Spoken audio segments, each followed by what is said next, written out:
2017 and served on the implementation team and was part of the system testing for ezFedGrants system with Donna. And I will turn that over to Ms. Donna.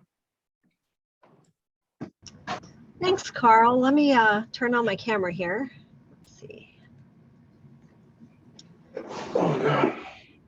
Okay. Now I don't, hold on one second. I'm having trouble with my video camera, but I see the presentation's up and I can move forward with our first slide. And this is just a recap, or rather a roadmap of our training modules. And you see there, we're going to, each module will build on the prior session. So module 1, which is today, we will be talking about ezFedGrants, just general information, some positive reasons for using it, and just a little bit of history about it. How SAM.gov rolls up into why it's needed to work in ezFedGrants. What is a DUNS number, and then what is the entity? It's a unique entity identifier number. We'll talk a little bit about that, and Stephanie will go into greater detail at her section. And so our next module, which will be next Monday, it's going to talk about accessing the ezFedGrant system, user roles needed, and what to do if you want to apply for a funding opportunity, as well as application management. And then the third module moves forward with what if you're selected for an award? What are your next steps? The award management, reporting, financial and program reporting, as well as claim submission, and that's getting reimbursement for your expenses. And then the last module will be March 28th, and we'll talk a little bit about how you have to amend an award if necessary, such as if you need to extend your award.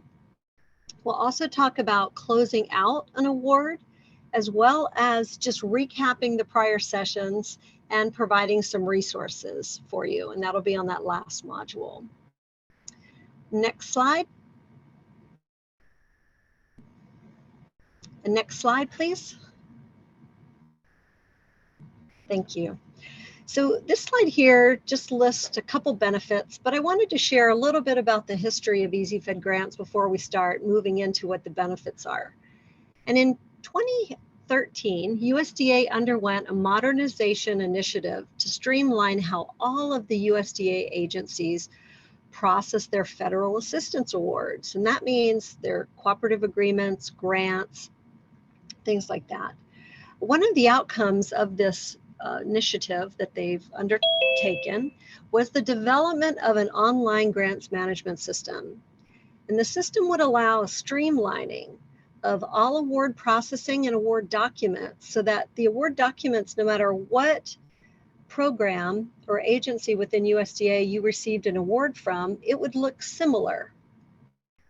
So for example, if you received an award with our plant protection program, it would look very much like an award you might receive from veterinary services. The system that was developed is known as ezFedGrants, or in short, we call it EFG. Agencies began using EFG the fall of 2016 for grant and cooperative agreement processing. The system has gone through many enhancements, and refinements are ongoing. So some of the benefits that you see here on bulleted slide is we can access ezFedGrants through just about any internet browser. Microsoft Edge seems to be one of the best. You can also access your agreements 24/7, so you can log into the system at any time. There's paperless award processing, which is great. We used to have paper going back and forth between recipients and federal agencies for every step of the way, which could result in lost paperwork, missing paperwork. ezFedGrants rolls that all up into an electronic system, which another benefit is we can use electronic signature. So you don't have to sign with a pen and ink, and you can just sign via online. So it's quick. And ezFedGrants is also integrated into SAM.gov, which we'll talk about a little bit later, as well as the USDA financial management system, which therefore makes payments faster. And so that's a very good thing. Next slide. And here you'll see several USDA agencies that are currently using ezFedGrants. And so I'm from the second bullet, which is APHIS. That's where my unit is. But all these others use ezFedGrants as well. Next slide. Thank you.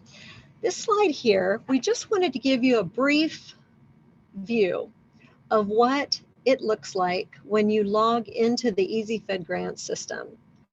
The first top part of that slide shows if you've not ever gotten into the system before, this is where you would request access. And Stephanie will go into greater detail about that in the preceding slides. And then the next bit down there is just shows what it looks like when you do have access into the system. So we just wanted to give you just a quick snapshot of what that looks like. It's very user-friendly. Each of the options there on the left side link to actions that you can take or documents that you can view within the ezFedGrant system. Next slide. So what is SAM.gov?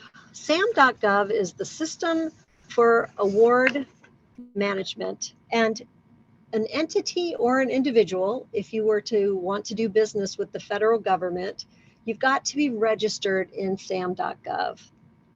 It's one of the requirements, and Stephanie will go into greater detail about what is needed to get registered in SAM.gov. I just wanted to bring your awareness that it is linked into ezFedGrants, and so one of the most important things with SAM.gov is to keep your data up to date, because it does feed into ezFedGrants. And if your banking data isn't up to date, or your address, that will and could stop the payments from processing. So that's one of the most important things. Next slide. And I just wanted to touch briefly again, Stephanie will be going into more detail in the next several slides, but we've had a lot of questions come in because folks were concerned about the new entity identifier number that is going to be replacing the old DUNS number from Dun & Bradstreet. And here I've just put a couple bullet points.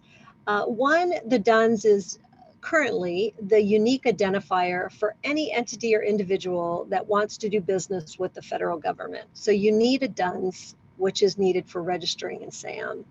But that is only up until April the 4th of this year. As of April 4th, the DUNS number will no longer be needed, and the system will assign you, the SAM.gov system will assign you a number, which is a unique identity entity identifier number, and it's an alphanumeric number. And both of these things, by the way, it's free to request a DUNS number if you wanted to register in SAM.gov prior to April 4th. And it's free to obtain a DUNS and get registered in SAM.gov. There should be no charge for either of those services. Let's see, so next slide, please. So I'm going to turn it over to Stephanie Kozar, and she will continue our presentation. Thank you very much. All right, I'm just getting set up here. Give me just a second. Gotta switch my screens, sorry. Okay, so thank you, Donna. And there will be a little bit of overlap, as Donna kind of alluded to, between what we're covering. So she was giving you a really good background of the different systems, but I'll kind of be walking you through exactly what you need to do in order to get into ESG. So there are 3 requirements in order to register with the system. You need to have a valid DUNS number, as Donna mentioned, prior to April 4th, but that system is changing over to UEI on April 4th and after. So this kind of brings 2 periods of time into play.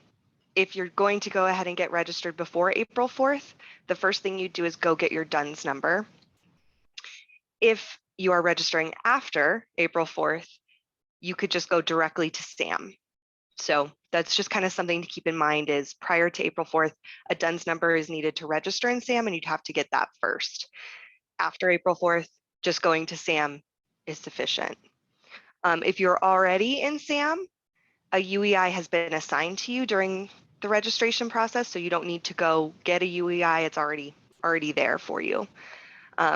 After April 4th, your UEI will be assigned as you're registering in SAM, so it's not a special system, it's not separate. The second thing you need is an active SAM account. And then the last item you'd need is USDA level 2 e-authentication. And we're going to walk through each of those systems. Next slide, please. So the first system that we've kind of been talking about is this DUNS number that you would need before you go into SAM. It's obtained from visiting this website or calling this phone number that's listed on the screen. The next slide, I'm going to show you a screenshot, so hold tight. The registration process cannot take place over the phone, but you can call and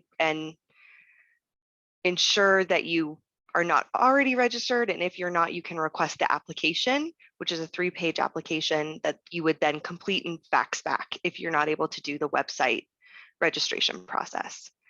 As Donna mentioned, registration is free. So we have noticed at times that people like to try to not be so kind and put up a pretend website and try to get funding for these items. That's not the real system then. So if it asks you to provide any sort of information, financial information, you're in the wrong place and don't continue. So registration of your DUNS is completely free. And then as I've kind of mentioned, and as Donna mentioned, you only need this prior to April 4th. So again, if you're not doing it before April 4th, you can kind of just disregard this particular piece. But so the next slide will show a screenshot of the DUNS homepage that this website is sending you to.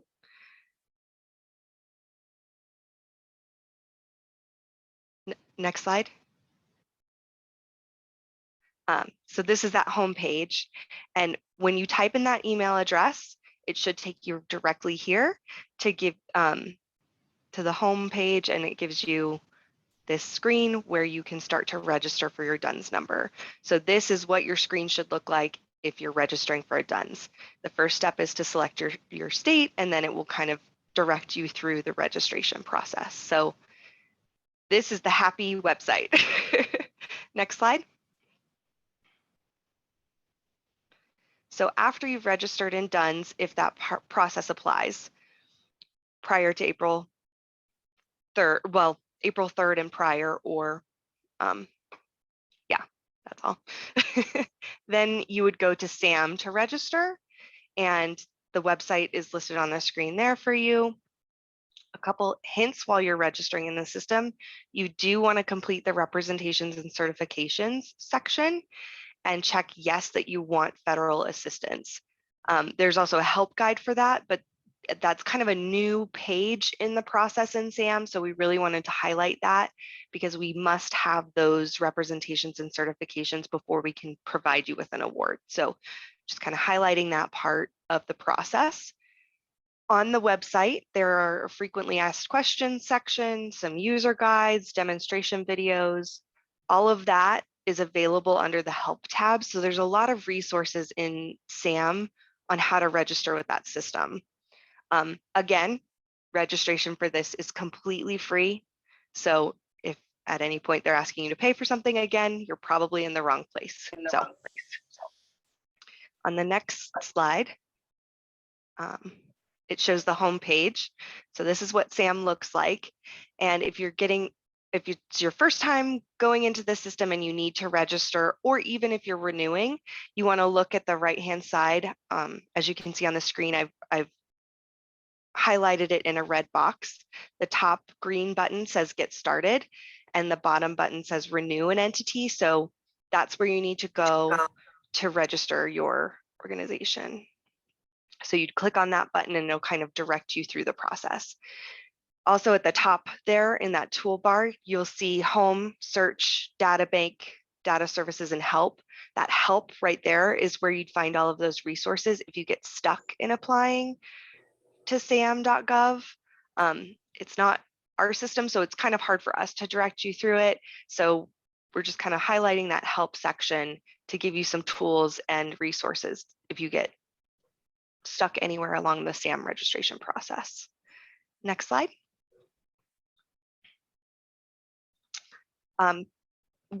One more thought about SAM.gov. Just want to highlight what Donna was saying actually about it pulls into ezFedGrants. We have been made aware of times where the banking information is outdated and payments will get rejected. So like she said, just really try to keep that as updated as possible.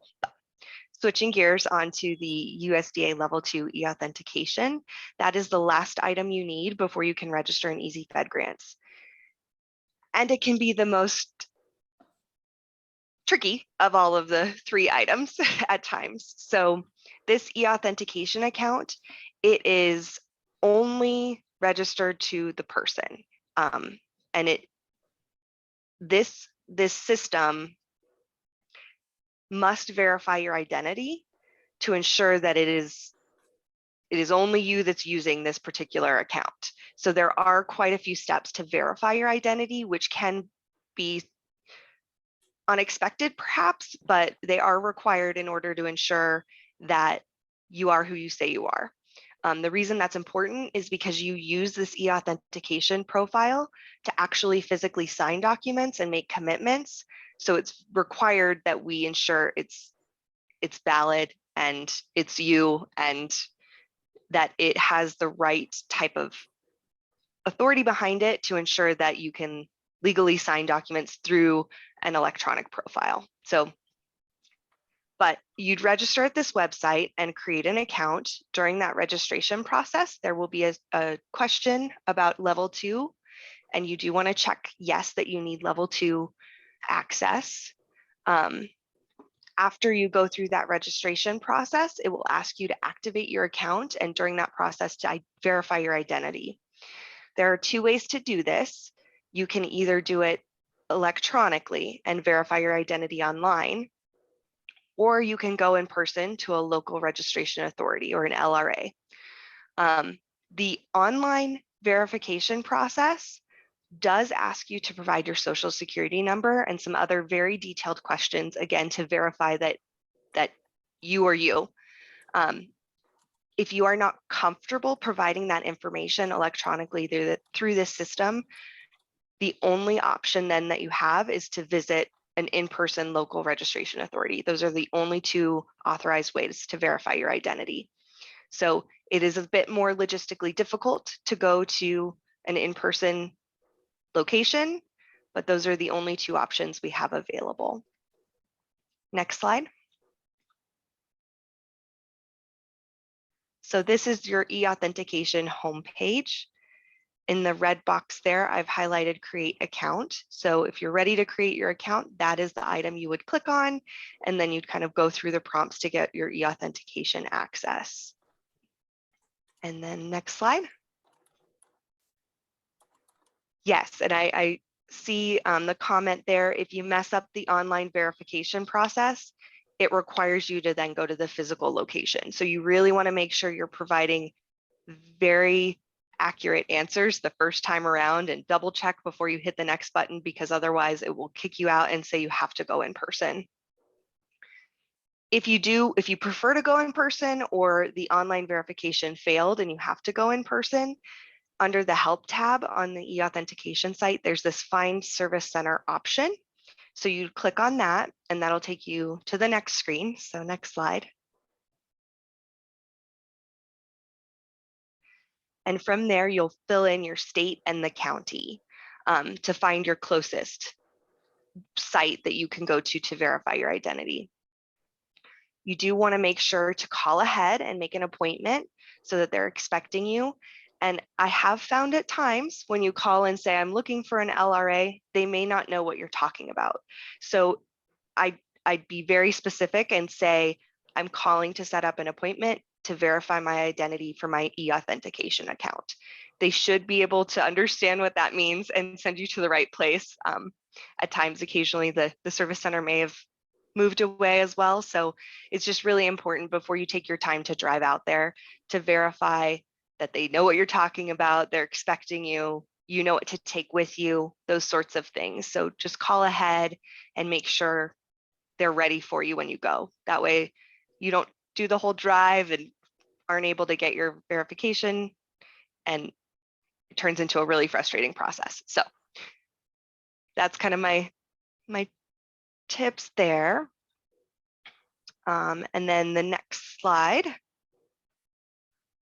This is actually getting registered in ezFedGrants. So you've gone into get your duns, then you went to SAM and registered there, and then you did the final step of getting your e-authentication. Once you've got those 3 items, or after April 4th, once you've registered in SAM and then gotten your e-authentication, you can go ahead with the ezFedGrants registration process. So you would go to this website that's again on the screen, and it will come up with a general homepage. This homepage is recently changed, so the screen is a little bit smaller now than what we're used to. And so I've tried to highlight in the next box, but I actually think the next slide might have a better shot. So let's go on forward to the next slide. So this is the overall homepage, and you can kind of see that Launch ezFedGrants block or button is kind of nestled right in the middle. So that's what you're looking for, is that Launch ezFedGrants. And when you click on that button, it then will come up with the next screen, which, next slide. The next screen looks like this. And so that first step that it's asking you for is your e-authentication ID and password. So that's why you have to get that information first before you can even try to register in EFG.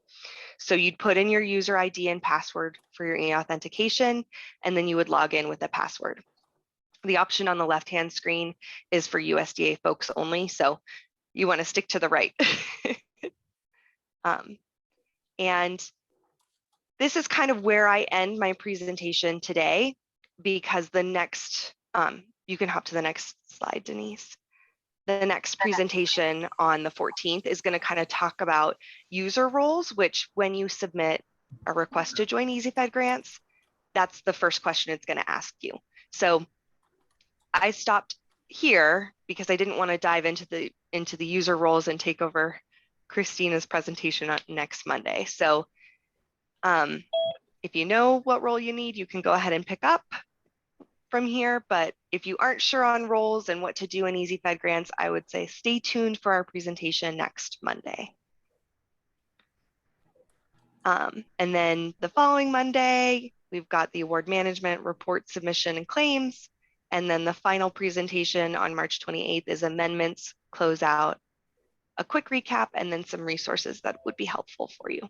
So that concludes my portion for today. Thank you. Thanks, Stephanie, Donna, for that presentation. Are there any questions or comments that I know there's quite a lot. There might be some questions that are related to the SAMs and or just how to get into the system from the beginning as well. I know there are some question and comments that are placed in the chat, and I believe Stephanie answered those questions. Are there any other questions or comments from people that would like to ask?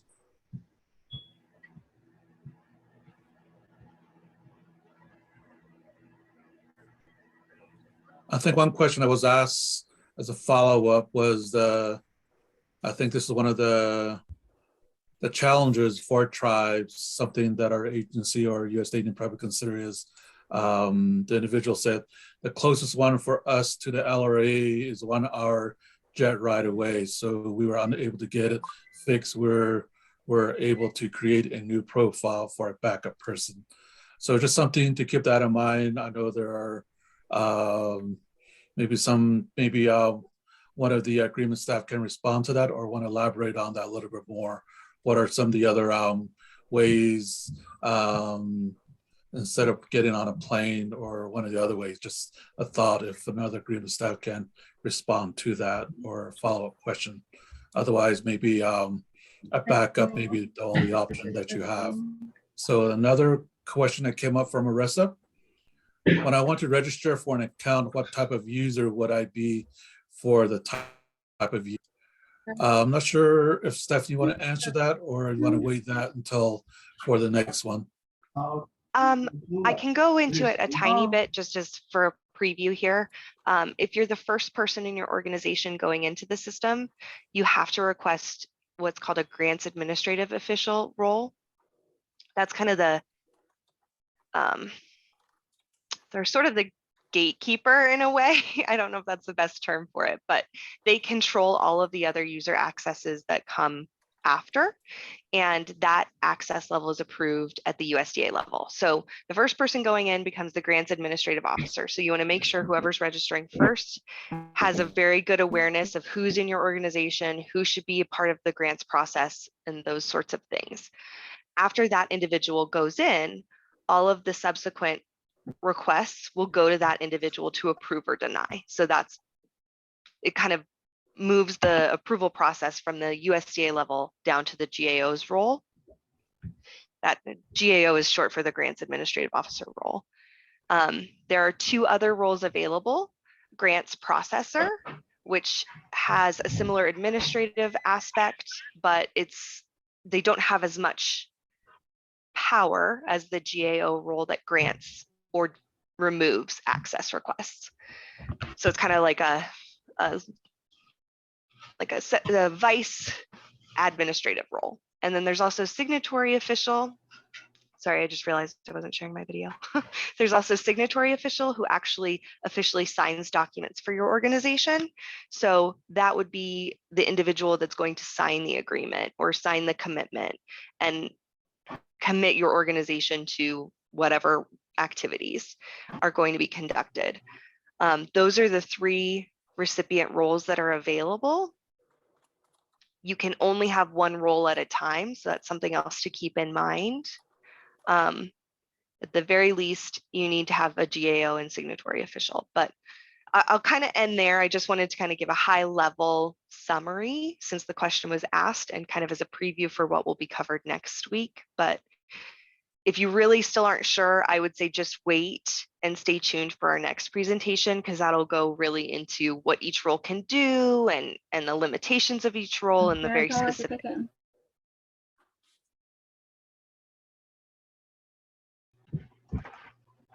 Thanks, Stephanie, for a little broad overview on the roles, on the three roles. Appreciate that. Maybe this is for Donna or Stephanie. How long is the registration process in SAMS?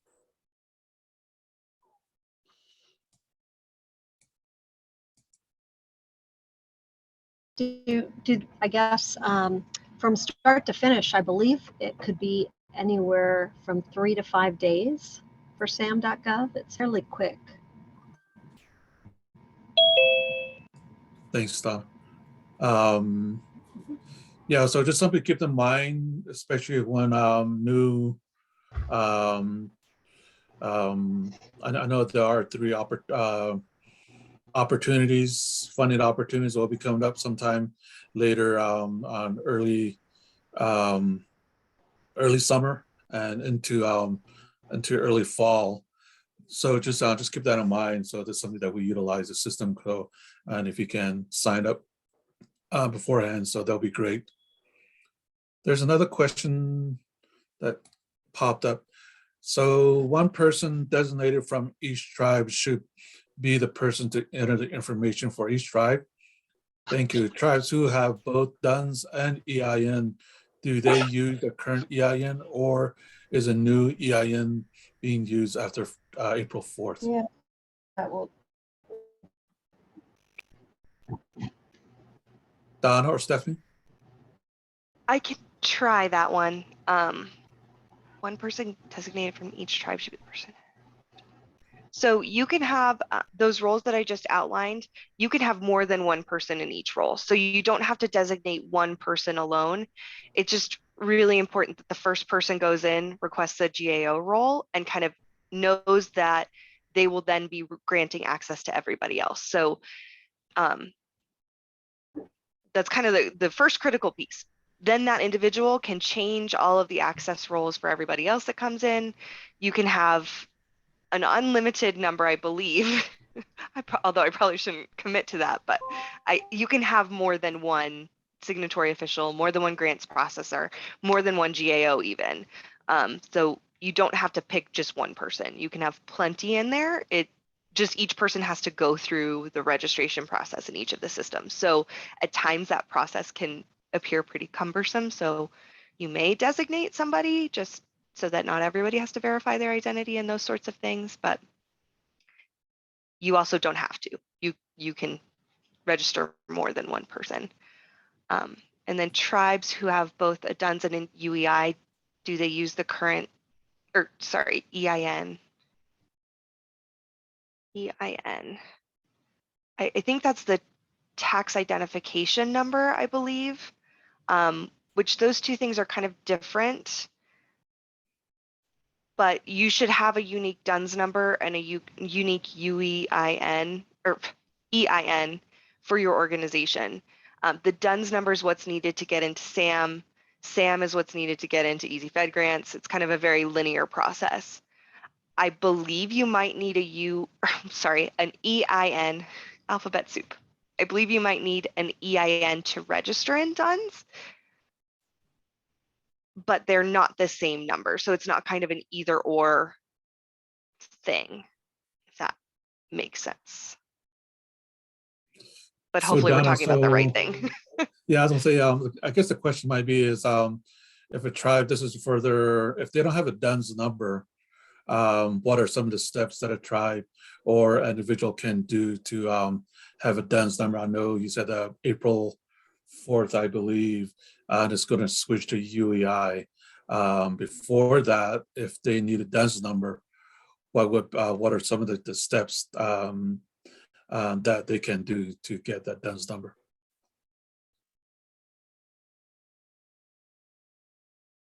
Stephanie or Donna?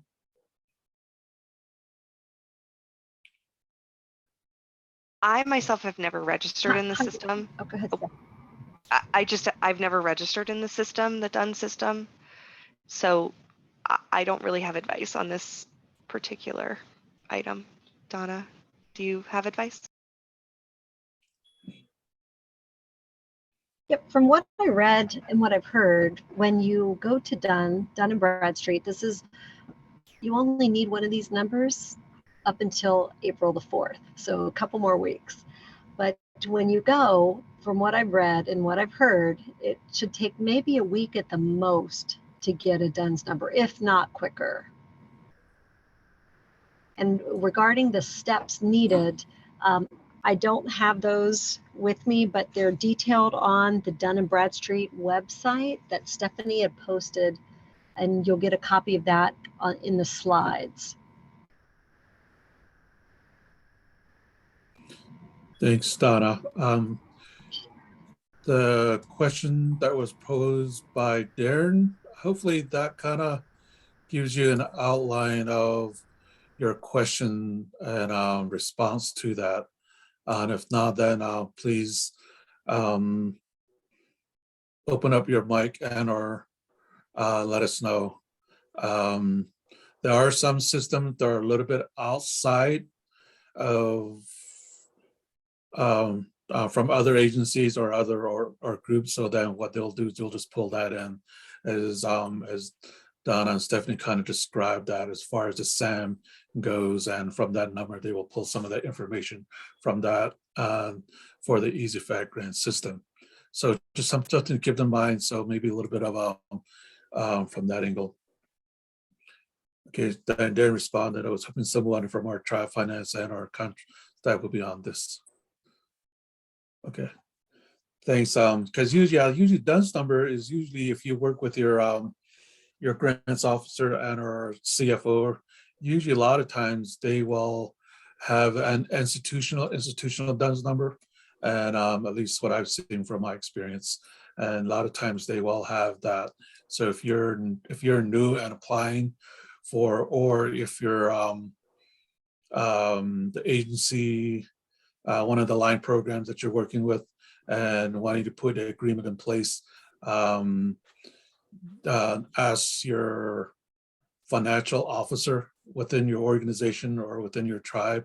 A lot of times they will have a DUNS number, and maybe the new one may not be the case when the UEI comes to being after on April 4th. So that's something you might want to work with at the before the UI's release. So with that, and I know there are the presentation has been posted and some other job aids have been posted in the chat as well too. If there are any questions or comments related to what has been presented today. One of the reasons why we wanted to go one step at a time is we have been getting a lot of questions, and we just don't want to rush it too at the same time. And so just something just to keep in mind, and we're trying to design the module accordingly. Are there any other questions or comments? Hey, Carl, this is Donna. I just wanted to clarify one thing. So the DUNS number, if you've already had an active DUNS number and you're already registered in SAM.gov, the system, SAM.gov, has already assigned you a UEI number if you're active in SAM already. So some of the tribes might already have the UEI. So they don't have to do anything. It's already been assigned to them. Thanks, Donna, for that clarification. Any questions or comments? Sure. Hey, Carl. I posted earlier the survey, the event feedback survey for this module. I would like for everyone to try to do the survey. I'm gonna post the link again, and this gives you an opportunity to ask questions. If you don't feel comfortable asking questions now, there's a section on the survey that will allow you to ask more questions. Thanks, Denise, for that follow-up. I'll give another few seconds. If any questions, even just to log in and or where to find those sites, and from the beginning as well. So if there's any other questions, either on the SAMs and or how to access the portal from that angle, and then also at the same time, I think the big take-home message today is, once you start a system, try to be as thorough as much as possible to avoid and going into. That's one of the common questions that we have. We got was the tribes have to travel anywhere from 1 hour to even 3 hours or even more at some cases, and that's just one way. So total day will be maybe even up to 6 hours or more.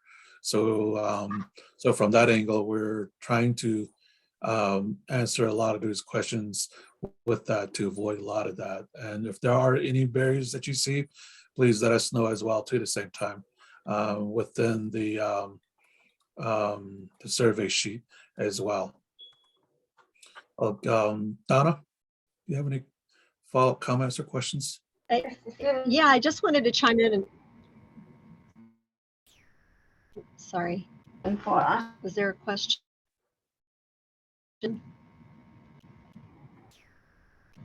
Okay, I just wanted to let everybody know, we hope you'll come back for the other modules that we have. There'll be job aids included with each of the modules that you'll be free to print out and save and reference anytime you need them.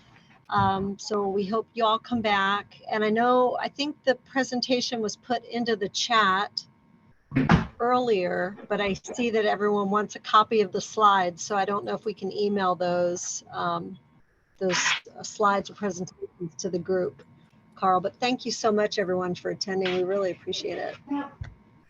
Yeah, again, I did post a couple times, and if you can just post your email in the chat box, we'll go ahead and email that to you. So, and if you're not seeing in the chat box for some reason, just please just go ahead and please post your email in the chat box, and we'll go ahead and email it to you. I guess for some reason it's not showing up in the chat box.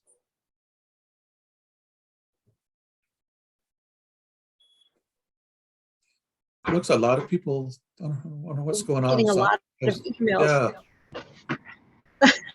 Yeah, thanks. Which is Appreciate it, good. people. It's good. Yeah, I wonder what's going on. It's not posting. I posted a couple of times. I'm not sure what's going on. For some reason, it's not showing up. Oh, and Carl, can you share when they can have a copy of the recording of the modules?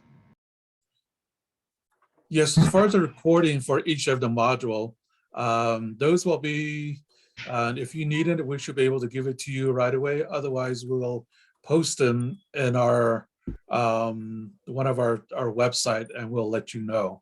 And so once all the modules, if you're in the meantime want to re-listen to the modules, just send an email as well too. We'll send you that link. And at the end of the 4 modules are done, we will put them all in one place, and so that way you can do, it's more like a one-stop stop at that time. Again, thanks everybody for posting your email. I'm not sure what's going on. It didn't post, so we'll go ahead and email that out to you, so that way you have a copy of today's module.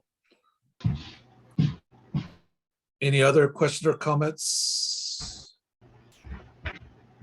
Priscilla, did you have a comment?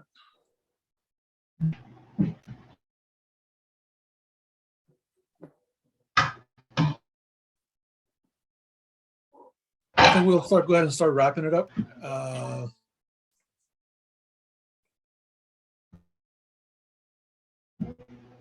The last question is, we'll probably go ahead and email them to you, so that way everybody has a copy of that current presentation. So we'll go ahead and do that. So my apologies, for some reason it's not showing up in the chat box for some reason. All the some of the job aids and also the today's module, for some reason it didn't show up in the chat box. So we'll go ahead and email that out. So again, thanks everybody, and we'll talk with you again next Monday. Everybody have a safe and wonderful rest of the day and rest of the week as well. Thanks everyone.